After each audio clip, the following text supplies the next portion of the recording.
Bonjour, aujourd'hui c'est le 3 novembre et je voudrais lire dans Proverbe 15, verset 29. L'Éternel s'éloigne des méchants, mais il écoute la prière des justes. L'Éternel écoute la prière des justes. Je voudrais partager ce matin sur l'importance de vraiment avoir un cœur pur quand on prie. Et nous allons donc citer des textes qui nous parlent de l'importance d'avoir des mains propres et un cœur pur quand on s'approche du Seigneur. Proverbe chapitre 15, verset 8 nous dit presque la même chose que Proverbe 15, 29. Le sacrifice des méchants est en horreur à l'Éternel. Dans le verset 29 du même chapitre, il ne parle pas des sacrifices. Il parle tout simplement ils disent tout simplement que l'Éternel s'éloigne des méchants. Ici, le sacrifice de ces mêmes méchants, ils sont en horreur à l'Éternel. Mais la prière de l'homme droit lui est agréable. Et de la même manière qu'il a parlé de prière dans le verset 29, il parle aussi de prière. Ici, dans le verset 8, qui précède en fait le verset 29, du chapitre 15 de Proverbes. Et donc ici, il va rajouter le mot sacrifice. Et nous allons donc voir ce même mot sacrifice dans Ésaïe 11, 12 à 15. D'ailleurs, on pourrait même commencer au verset 1, mais nous n'avons pas assez de temps pour lire tous ces versets. Dans le verset 12, il dit « Quand vous venez vous présenter devant moi, qui vous demande de souiller mes parvis? Cessez d'apporter des vaines offrandes, j'ai en horreur l'encens. Les nouvelles lunes, les sabbats, les assemblées, je ne puis voir le crime s'associer aux fêtes. Mon âme est vos nouvelles lunes et vos fêtes, elles me sont à charge. Je suis las de les supporter. Quand vous étendez vos mains, je détourne de vous mes yeux. Mais pourquoi? Quand vous multipliez les prières, je n'écoute pas. Vos mains sont pleines de sang.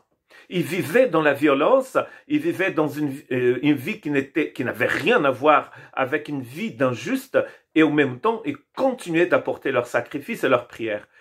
Et qu'est-ce que Dieu a à faire de nos prières et de nos sacrifices quand nos mains sont couvertes de sang? Ensuite, dans Ésaïe chapitre 58, verset 5, dans les premiers versets, il va appeler Israël Sodome et Gomorrhe. Donc on voit bien que il ne s'agit pas de Sodome et Gomorrhe, parce qu'à l'époque d'Ésaïe, Sodome et Gomorrhe n'existaient plus depuis des siècles. Il va comparer Israël à Sodome et Gomorrhe, deux villes qui ont été détruites à cause de leur péché. Dans le verset 5, il dit « Et cela le jeûne auquel je prends plaisir, un jour où l'homme humilie son âme, courber la tête comme un jonc, et se coucher sur le sac et la cendre. Et cela, ce que tu appelles un jeûne, un jour agréable à l'Éternel. » Et dans le verset 6, « Voici le jeûne auquel je prends plaisir. Détache les chaînes de la méchanceté, de nous les liens de la servitude, renvoie libre les opprimés, et que l'on rompe toute espèce de joug. » Donc en fait, c'est comme si à l'église, ils avaient une vie d'alléluia, et en sortant de l'église, ils étaient aussi méchants que les gens de Sodome et de Gomorrhe. Vous voyez le problème? La prière, c'est pas des formules magiques que nous avons apprises par cœur et que nous le répétons à l'église. La prière, c'est toute notre vie. Le problème ici, c'est que leur vie n'était plus une vie de prière, mais quand ils allaient au temple, ils étaient chrétiens. Ils étaient chrétiens que quand ils présentaient leur offrande, et Dieu dit, mais qu'est-ce que j'ai fait de tout ça? Dans le verset 11, il va dire une chose du chapitre 58 d'Ésaïe, bien sûr, il dit une chose, un texte qui est très intéressant, qu'on cite souvent quand on veut bénir quelqu'un, c'est d'ailleurs un texte qui m'a été donné plusieurs fois au Brésil, en Belgique, en Angleterre, par des personnes complètement différentes, bien sûr, et c'est un texte que j'aime beaucoup.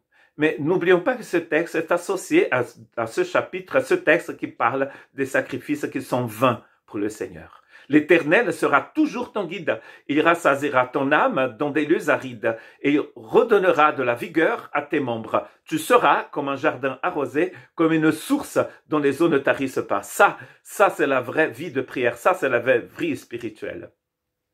C'est pas la vie de sacrifice. On fait des pèlerinages, on offre ceci, on fait cela, mais nos mains sont couvertes de sang et nous sommes comparés à Sodome et Gomorrhe. C'est une vie tout entière où le Seigneur est notre guide. Ça, c'est une vie de prière. C'est votre vie, tout simplement. Que Dieu vous bénisse.